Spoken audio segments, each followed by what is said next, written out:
ಪಳ್ಳಿ ವೆಂಕಟಪ್ಪ ಪುಟ್ಟಪ್ಪ. ಕನ್ನಡದ ಬೆಳಕು ವಿಶ್ವಮಾನವನ ಕನಸು. ಮಲೆನಾಡಿನ ಹಸಿರು ಕಾಡುಗಳು, ಮಂಜಿನ ಹೊದಿಕೆಯಲ್ಲಿ ಮೌನವಾಗಿ ನಿಂತ ಬೆಟ್ಟಗಳು, ಹಕ್ಕಿಗಳ ಕಲರವ, ಜಲಪಾತಗಳ ನಿನಾದ, ಪ್ರಕೃತಿಯ ಮಡಿಲಲ್ಲಿ ಅರಳಿದ ಒಂದು ದಿವ್ಯ ಪ್ರತಿಭೆ. ಅವರೇ ನಮ್ಮ ಹೆಮ್ಮೆಯ ರಾಷ್ಟ್ರಕವಿ, ಜ್ಞಾನಪೀಠ ಪ್ರಶಸ್ತಿ ಪುರಸ್ಕೃತ ಮಹಾಕವಿ, ಕನ್ನಡದ ಕೀರ್ತಿಯನ್ನು ವಿಶ್ವದ ಎತ್ತರಕ್ಕೆ ಕೊಂಡೊಯ್ದ ಮಹಾನ್ ಚೇತನ ಕುವೆಂಪು. ಕುವೆಂಪು ಎಂದರೆ ಕೇವಲ ಒಂದು ಹೆಸರು ಅಲ್ಲ, ಅದು ಕನ್ನಡದ ಆತ್ಮ, ಅದು ಮಾನವೀಯತೆಯ ಸಂದೇಶ, ಅದು ಸಮಾನತೆಯ ದೀಪ, ಅದು ಪ್ರೀತಿಯ ಪರಿಮಳ. ಅವರ ಪದಗಳು ಮಳೆಯ ಹನಿಗಳಂತೆ ಮನಸ್ಸನ್ನು ತಂಪಾಗಿಸುತ್ತವೆ. ಅವರ ಚಿಂತನೆಗಳು ಸೂರ್ಯನ ಕಿರಣಗಳಂತೆ ಅಜ್ಞಾನದ ಕತ್ತಲನ್ನು ದೂರ ಮಾಡುತ್ತವೆ. ಅವರ ಕನಸು ಪ್ರತಿಯೊಬ್ಬ ಮನುಷ್ಯನ ಹೃದಯದಲ್ಲಿ ಮಾನವೀಯತೆಯ ಬೀಜವನ್ನು ಬಿತ್ತುತ್ತದೆ. ಕುವೆಂಪು ಪ್ರಕೃತಿಯನ್ನು ಕಂಡದ್ದು ಕೇವಲ ಕಣ್ಣಿಂದಲ್ಲ, ಹೃದಯದಿಂದ.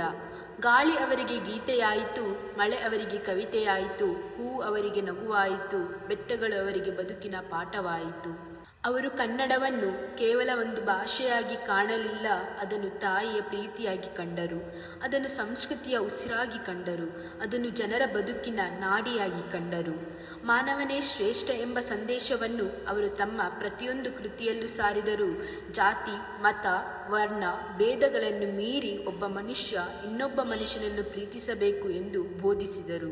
ಅವರ ಕನಸು ವಿಶ್ವಮಾನವ, ಗಡಿಗಳನ್ನು ಮೀರಿ, ಭೇದಗಳನ್ನು ಮೀರಿ, ಪ್ರೀತಿ, ಕರುಣೆ ಮತ್ತು ಸಹೋದರತ್ವದಿಂದ ಕೂಡಿದ ಒಂದು ಸುಂದರ ಮಾನವ ಸಮಾಜ.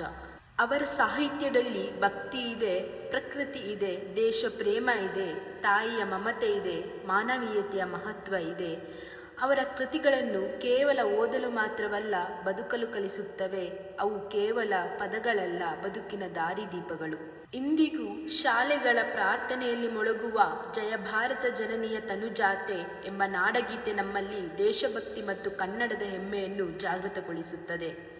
ಕುವೆಂಪು ಅವರ ಜೀವನ ನಮಗೆ ಹೇಳುವುದು ಒಂದೇ: ಜ್ಞಾನವನ್ನು ಸಂಪಾದಿಸಿ, ಪ್ರಕೃತಿಯನ್ನು ಪ್ರೀತಿಸಿ, ಮನುಷ್ಯನನ್ನು ಗೌರವಿಸಿ, ಮಾನವೀಯತೆಯನ್ನು ಉಳಿಸಿ. ಬನ್ನಿ, ಕುವೆಂಪು ಅವರ ಕನಸಿನ ವಿಶ್ವಮಾನವರಾಗೋಣ. ಪ್ರೀತಿಯನ್ನೇ ನಮ್ಮ ಧರ್ಮವಾಗಿಸೋಣ, ಸಮಾನತೆಯನ್ನೇ ನಮ್ಮ ಶಕ್ತಿಯಾಗಿಸೋಣ, ಕರುಣೆಯನ್ನೇ ನಮ್ಮ ಸಂಪತ್ತಾಗಿಸೋಣ. ಅವರ ಚಿಂತನೆಗಳು ಎಂದೆಂದಿಗೂ ನಮ್ಮ ಬದುಕಿಗೆ ಬೆಳಕಾಗಲಿ. ಅವರ ಸಾಹಿತ್ಯ ಕನ್ನಡದ ಕೀರ್ತಿಯನ್ನು ಇನ್ನಷ್ಟು ಎತ್ತರಕ್ಕೆ ಕೊಂಡೊಯ್ಯಲಿ.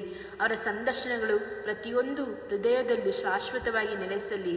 ಕನ್ನಡವಿರುವವರೆಗೆ ಕುವೆಂಪು ಅಮರರು, ಮಾನವೀಯತೆ ಇರುವವರೆಗೆ ಕುವೆಂಪು ನಮ್ಮೊಳಗೆ ಜೀವಂತರು. ಜೈ ಕುವೆಂಪು, ಜೈ ಕನ್ನಡ, ಜೈ ಭಾರತ.